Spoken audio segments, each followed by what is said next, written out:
Vamos saber o que está acontecendo nesse instante, focado principalmente na soja, com Vlamir Brandalize. Notícias da soja no ar, Gleidson. Notícias da soja, com Vlamir Brandalize. Apoio Copavel, um show de cooperativa. Vlamir Brandalize, boa tarde. Curitiba chamando, seja bem-vindo. Boa tarde, João Batista. Boa tarde a todos. Mercadão aí segue na calmaria lá fora, João Batista. Isso que eu ia dizer, será que segue na calmaria? Porque está mudando, todos os preços estão mudando, estão recuando aquelas altas. Todos estavam no verde, à exceção do açúcar. Só que está diminuindo essa subida que a gente notou pela manhã. Quais são as últimas informações, Vlamir? Olha, João, o fator que pesa agora, nesse momento, começando a ganhar força, aí o mercado de clima americano, né? Então, hoje está pela manhã chovendo ali em Iowa, está chovendo em parte das Dakotas. Amanhã deve chegar essa chuva ali na região de Illinois. Então, chuva nos campos americanos, temperaturas mínimas agora pela manhã estavam em 5 graus, já não teve indicativo de geadas, então dá para seguir com o plantio.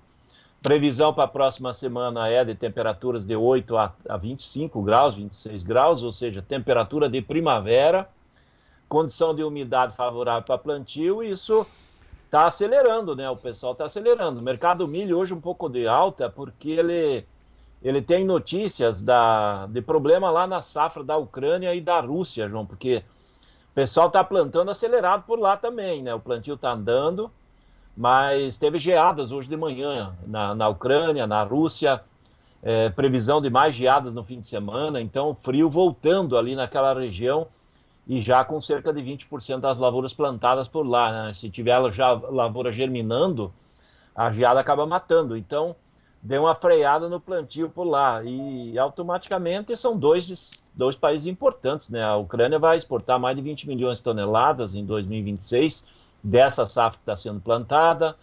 A Rússia deve exportar mais de 3 milhões de toneladas também. Então são países importantes aí para esse momento, né, João? Tá, mas milho e trigo a gente vai tratar já já. Vamos voltar a focar na soja. A soja está em calmaria, em leves altas, porque também a guerra comercial, né, a guerra tarifária do Trump deu um tempo, por isso temos uma calmaria nos mercados, é isso, Vlamir?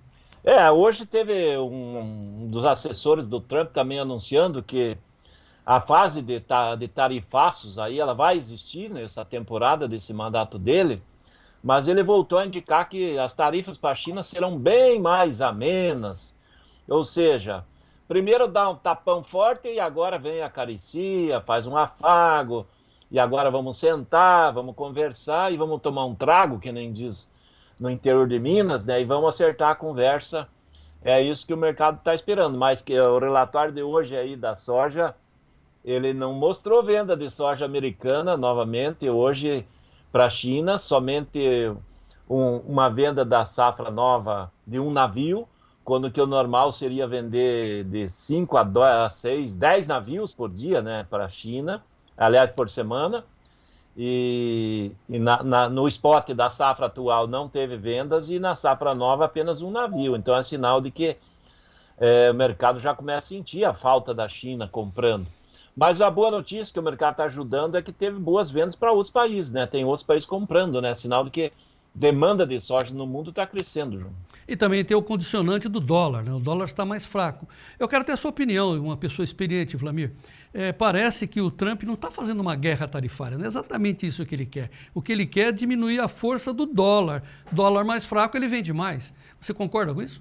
Ele também tem essa intenção de deixar o dólar perante as demais moedas mais atrativo, né? Então isso acaba ajudando a trazer condições de exportar mais produtos americanos. Isso é verdade, é uma política interessante. A China sempre fez isso, né? Manter o yuan desvalorizado, né? O yuan hoje está entre 6 e 7 yuan para dar $1, então isso aí acaba deixando os produtos chineses mais competitivos. E a estratégia do Trump é muito parecida, é tentar desvalorizar o dólar e automaticamente dar uma condição exportável melhor aí para os produtos americanos. E isso ele também quer que que tenha uma queda dos juros americanos, né? Caindo os juros americanos, automaticamente já estimula a queda do dólar, né? Porque quando juros americanos sobem, o dólar tenta migrar ir para os Estados Unidos e aí valoriza nas demais moedas. Com juros americanos mais baixos, o dólar migra para outros lugares, daí automaticamente ele fica mais barato, né, João? Então, Sim. é uma política interessante. Normalmente essa política faz o país crescer em exportações, João, e acaba até favorecendo as importações mais baratas aí para os produtos que precisa comprar, né? Então isso pesa. E hoje também, influenciando, já falando em dólar, o dólar em queda, já abaixo de 5,70 no Brasil, também reflete lá em Chicago, né? Ele é fator positivo para Chicago, né? Com queda já abaixo de 5,70, aí, ó, 5,67, ele está caindo, ele acaba estimulando uma pressão positiva lá em Chicago, né?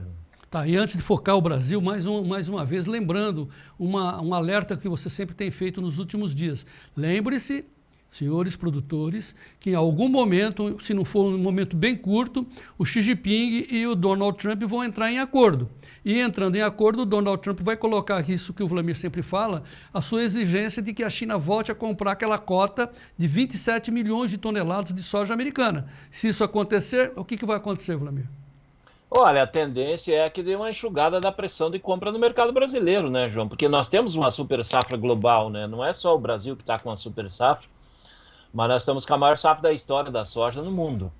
Então não há falta de soja, a demanda é uma demanda recorde também, mas estamos em ano de crescimento de estoque, né? Então automaticamente isso, voltando a China a comprar nos Estados Unidos, talvez desacelere as compras por aqui, né? Por enquanto está comprando, essa semana que fecha amanhã é provável que passe de 2 milhões de toneladas negociadas nessa semana e mais de 1,5 milhão é comprado pela China, né? Então eles continuam atuando aí no mercado, João. Sim, continua atuando. Então, agora sim, vamos focar no mercado de soja brasileiro, mas o valor da soja brasileira, por causa do dólar, está em queda. O valor em reais da soja está em queda, sim, por causa do, basicamente, aí eu olhar o dólar, né? Porque hoje até o prêmio está com leve alta no prêmio, mas em questão do dólar aí meio 0,6% de queda, né? Então isso reflete R$ 1 a menos na soja aí nos portos, é R$ 1 a menos no balcão recuando bastante aí frente aos níveis que já pagou, né? Hoje, para dar uma ideia, o balcão está, na média, cerca de R$ 5 abaixo do que estava no começo do mês de abril, né? Muito bem, então perde R$ 1 nas negociações. Mercado físico, balcão hoje, mas os prêmios dão uma melhoradinha à frente, é isso? Exatamente, os prêmios para frente estão um pouquinho melhores, porque o comprador ele quer mais soja de julho a agosto em diante, né? Soja de julho, agosto, setembro. E o vendedor que precisa de caixa agora, ele está tentando vender soja ainda para pagar a conta que vem semana que vem, né? Então ainda tem essa corrida e automaticamente a soja desse curto prazo, perante a soja lá do final de agosto, setembro, está dando uma diferença aí de uns R$ 6 a mais, né? A soja lá no segundo semestre frente à soja atual, né?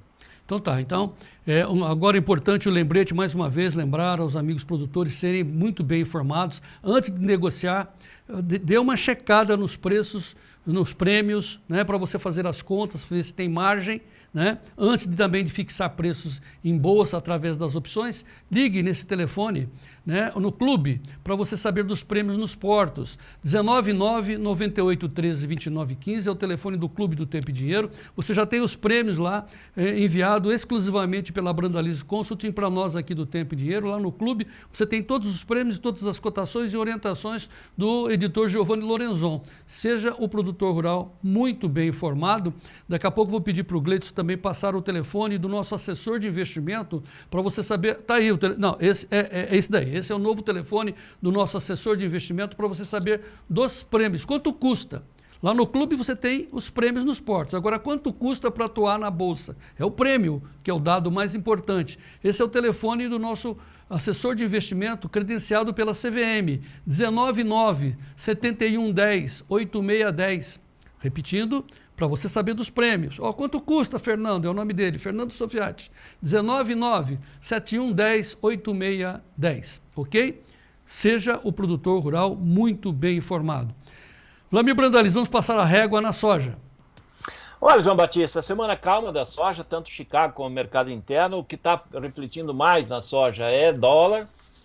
O dólar começou aí perto de 5,85, quase 5,90 no começo da semana, depois do feriado, e agora já descendo aí, caminhando para casa dos 5,65. Então ele está refletindo em queda, né? Estamos com algo perto de uns R$ 3 abaixo do que estava semana passada, e alguns locais até R$ 4 abaixo, né? Então, Tá. caminhando para fechar a semana aí com cotação da soja em queda em reais. Isso é o rumo que está mostrando. E nesse instante, o que você recomenda aos produtores? Prestar atenção na relação de troca?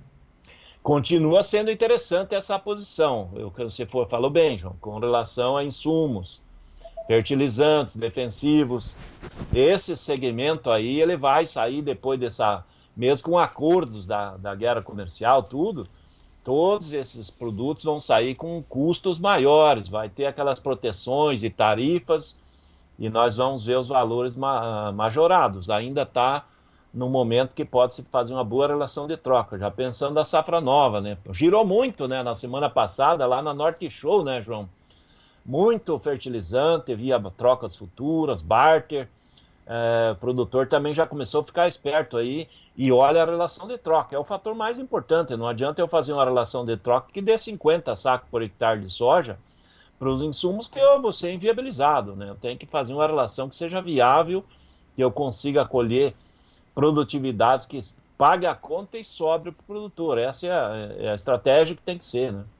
Muito bem, produtor, tome tento, pegue informação. É o nosso esforço aqui para fazer com que o senhor e a senhora sejam os produtores rurais mais bem informados do nosso Brasil. Entre no clube, é um esforço enorme da nossa equipe para que o senhor tenha as informações preciosas em tempo real antes de tomar qualquer atitude. Veja se está dando margem. Preste atenção na relação de trocas. Preste atenção em Vlamir Brandalize. Tudo que o Vlamir está dizendo, nós vamos recortar e impulsionar nas nossas 7 mídias. E está aí mais uma sugestão para você. Seja assinante do Clube do Tempo e Dinheiro através desse telefone que está aí. É um WhatsApp, você manda uma mensagem, quero entrar, quero experimentar. Você tem 7 dias grátis para experimentar. Olha o telefone, 199-9813-2915. 199-9813-2915.